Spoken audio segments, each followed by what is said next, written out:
कभी फुदकती, कभी चहचहाती, कभी घर की बालकनी में दाने चुगती। कंक्रीट के शहरों में गौरैया का यूं बचा रहना किसी उपलब्धि से कम नहीं। बीते सालों में इतनी गौरैया एक साथ आखिरी बार कब देखी थी आपने? कब देखी थी आपने घर की छत पर गेहूं के दाने चुगती गौरैया को? और कब सुनी थी अपने घर की बालकनी में गौरैया की चहचहाट? याद नहीं ना, याद होगा भी कैसे। हमने आपने मिलकर उनके वजूद पर संकट जो खड़ा कर दिया है। लेकिन कुछ लोग हैं, संजय कुमार जैसे, जो हमारी की गलतियों को अकेले ही सुधारने में जुटे हैं, गौरैया के संरक्षण में जुटे हैं। 2007 में मैं इस मकान में आया था, तो जून के महीने में मैं अपने बाग किचन में देखा कि चिड़ियों की आवाज़ आ रही थी। तो मुझे लगा कि निकल के गया, काफ़ी गर्मी थी, देखा कि गौरैया जो है वो पानी की तलाश में मतलब चिल्ला रही थी। और वो फिर मुझे लगा, मैंने नल थोड़ा सा खोल दिया, फिर पानी पी वो चली गई। मेरे दिमाग में आया कि पानी रखना चाहिए, पानी नहीं मिल रहा है। तो आइसक्रीम का डब्बा मेरे पास प्लास्टिक का था, मैंने लिया, उसमें यहाँ पर गमले में रख दिया। उसके बाद वो पानी का जो रखने का सिलसिला शुरू हुआ, वो प्लास्टिक से होते होते मिट्टी के पॉट में वो आ गया। और उसके बाद गौरैया लगातार आने लगी, मतलब आती थी, और उसके बाद 1, 2, 3 धीरे धीरे उसकी तादाद बढ़ती चली गई। फिर मैं रेलिंग पर चावल छिटकने लगा, चावल डालने लगा, तो वो भी उससे आने लगी। इसका धीरे धीरे मैंने इस पर अध्ययन शुरू हुआ और काफ़ी कुछ सीखा उससे भी।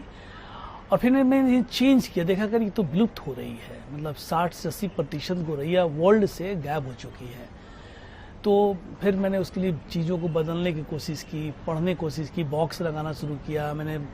और धीरे धीरे ये आपको इस बारे में कब पता चला कि विलुप्त हो रही हैं गौरैया, और जब आपने स्टडी की तो मौजूदा हालात क्या हैं गौरैया को लेकर, और हमें उनका संरक्षण क्यों करना चाहिए?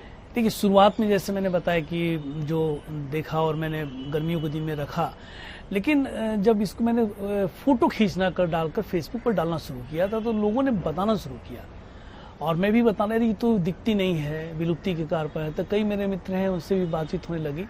तो धीरे धीरे ये आया कि नहीं, ये तो विलुप्त हो गई है, इसको बचाने की पहल करनी चाहिए। फिर मैं ज़्यादातर मैं था कि कैमरा फोटोग्राफी करने का, फिर मैंने मैसेज डालना शुरू कर दिया कि भाई इसे दाना पानी दीजिए। और ये धीरे धीरे एक आंदोलन बन गया। दाना पानी डालने का जो आंदोलन था वो आंदोलन बन गया, और एक शौक अंदर से आया कि पहले कि बॉक्स बनाए। उसके मैंने पढ़ा कि भाई ये विलुप्ति के पीछे जो है आवासीय संकट भी है, तो आवासीय संकट के लिए बॉक्स लगाना चाहिए। फिर मैंने बॉक्स खुद, मैं दूरदर्शन में था तो बॉक्स लगवाया और बनवाया और बॉक्स लगा दिया। गौरैया आई, उसके बच्चे भी हुए, अंडे हुए, फिर वो निकल गई। धीरे धीरे मैंने अपनी बालकनी में कई बॉक्स लगाए, और उसके बाद ये सिलसिला चल पड़ा तो चल ही पड़ा। लेकिन जो विलुप्ति की जो आप सवाल आपने किया, वो बातचीत से पता चला, अध्ययन से पता चला कि विलुप्त हो गई है। मैंने इसके लिए जागरूकता अभियान भी शुरू किया। जैसे विलुप्ति के कारणों में खाद, कीटनाशक का अपने इस्तेमाल करते हैं खेतों में, उससे वो गायब हो गई। मैं मोबाइल टावर का भी एलिगेशन लगता है, मोबाइल टावर का एलिगेशन गलत है, वो एक लंबी बहस है उस पर। उसके बाद आपको आवासीय संकट तो है ही, मतलब जिस तरह से शहरों में कंक्रीट के जंगल ने स्वरूप बदल दिया है, और गांव में भी जाएंगे देखेंगे खपड़ेल का मकान जो था वो कंक्रीट में बदल गया है। तो गौरैया वहां से पलायन कर गई।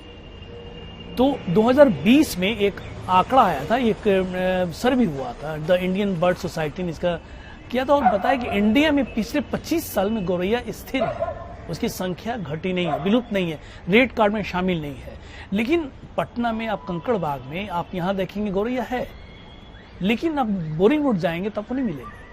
आसियाना दीघा रोड में जाएंगे तो गौरैया नहीं मिलेगी, लेकिन स्टेशन पर मिलेगी, पुराने इलाकों में मिलेगी। तो इसकी वजह क्या है कि गौरैया उस अधिवास को चुनती है जहां उसे दाना, पानी और रहने की व्यवस्था होती है। तो पुराने क्षेत्रों में ये तमाम चीजें उपलब्ध है। जैसे आप इस एरिया में आप आए हैं, यहाँ पर कंक्रीट का जंगल है, लेकिन हरियाली भी है। मैं खुद अपना यहाँ पर हरियाली बना कर रखा हूँ। संजय कुमार IAS अधिकारी हैं और PIB पटना में असिस्टेंट डायरेक्टर के पद पर कार्यरत हैं। करीब 15 सालों से अपने घर की बालकनी में गौरैया की सेवा कर रहे हैं। दफ्तर जाने से पहले और वापस आने के बाद इनका अधिकतर समय गौरैया के साथ ही बीतता है। इसी साल विश्व गौरैया दिवस पर संजय कुमार को राज्य सरकार की तरफ से सम्मानित भी किया गया। राज्य सरकार ने भी साल 2013 में गौरैया को राजकीय पक्षी घोषित किया था। तमाम सरकारी दफ्तरों में घोंसला लगाने और दाना पानी डालने की बात कही गई थी, लेकिन बातें ही रह गईं। 2010 में विश्व गौरैया दिवस मनाने की जो WHO और तमाम जो यहाँ की एजेंसियां थीं और कुछ विदेश की एजेंसियों से शुरू हुआ था। 2010 के बाद 2012 में दिल्ली सरकार ने इसको राजकीय पक्षी घोषित किया। 2013 में सरकार ने यहाँ राजकीय पक्षी बिहार को घोषित किया, इसलिए कि गौरैया के बारे में को विलुप्ति की कगार पर मतलब वो कहती हुई मैं जिंदा, मुझे बचा लो, ये मेरी किताब भी है। तो बिहार सरकार ने उस समय एक घोषणा की थी, जो मेरी जानकारी में है, कि हम तमाम जगह पर घोंसला लगाएंगे सरकारी बिल्डिंग में और दाना पानी की व्यवस्था करेंगे।